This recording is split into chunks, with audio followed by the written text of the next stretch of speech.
In this video, we're going to learn the tune Acquiescence. It's actually one of my own compositions, and before you judge it, let me play it for you first, because there's a few things that we're going to learn in this video. Because most people, when they're sharing sheet music, they're sharing all the notes together. In this case, we're going to give you the lead sheet, but I'm going to explain the chord voicings as we go through the lead sheet.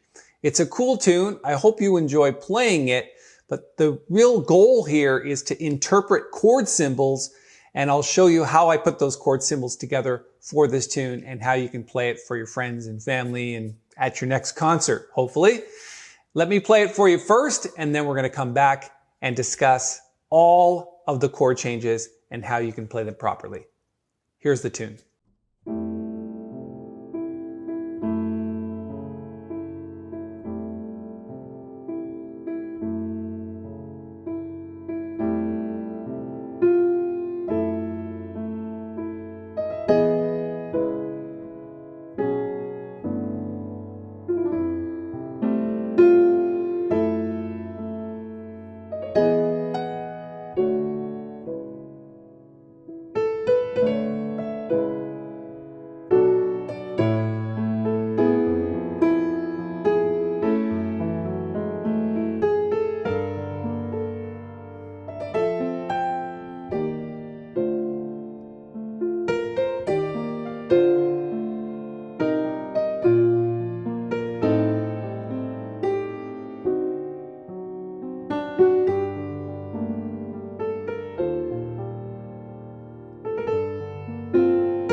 All right, so here's the sheet music for Acquiescence. It's basically in the key of F, but it goes through several different keys.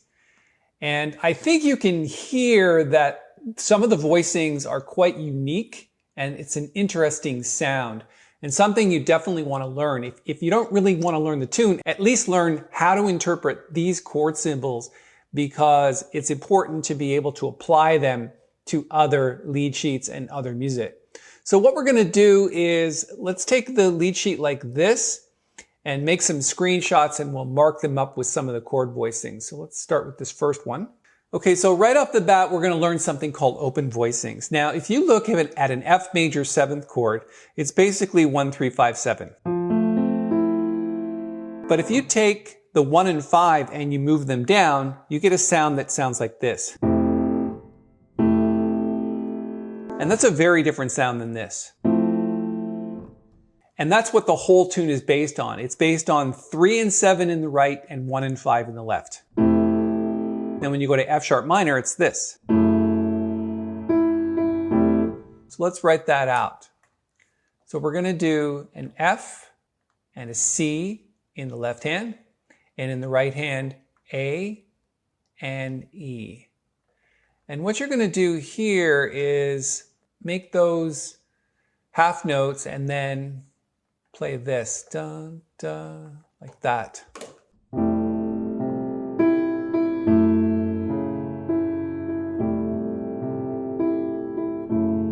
And of course, the F sharp minor 7th chord is the same in the right hand, it's just that the left hand goes up by a half step. You might also want to play a G here as well.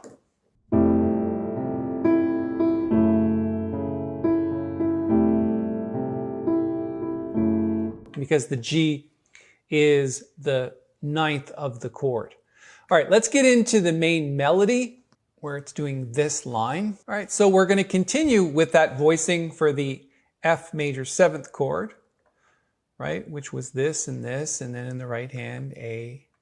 And then when we get to the F minor 7th chord, F sharp minor 7th chord, we're going to play 1 and 3 in the left hand. So that's F sharp and A natural, like this. And in the right hand, we're going to play octaves.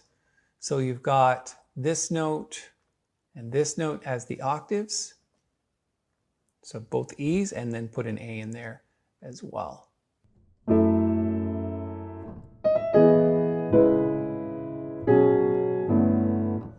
Okay, so following our 1 and 5 in the left hand for the E major 7th chord, again, this is an open voicing. So you want here and here. So E natural and B natural. And in the right hand, you've got the 3 and the 7. So the 7 is in the melody, which is D sharp. And then the 3rd of the chord is G sharp, like this. And then when we get to the C sharp minor chord, same voicing, we're just moving down. So this is C sharp and G sharp. And then E natural in the right and B natural, which is part of the melody. And again, that just holds over this. Okay. And then what we want to do is play the same voicing for B. Now, the difference here is we're not playing 3 and 7 in the right, we're playing 9 and 13, or 9 and 6. It's a really neat sound, very open voicing, but very modern. So B natural, F sharp, and then the 9th of the chord, which is C sharp, and then G sharp. Okay, cool sound. And then the last chord we're going to discuss here is just A over G. So what you want to do is play an actual A chord, which is A, C sharp, and E. And then you want to play G and D in the left hand. So the whole line goes like this.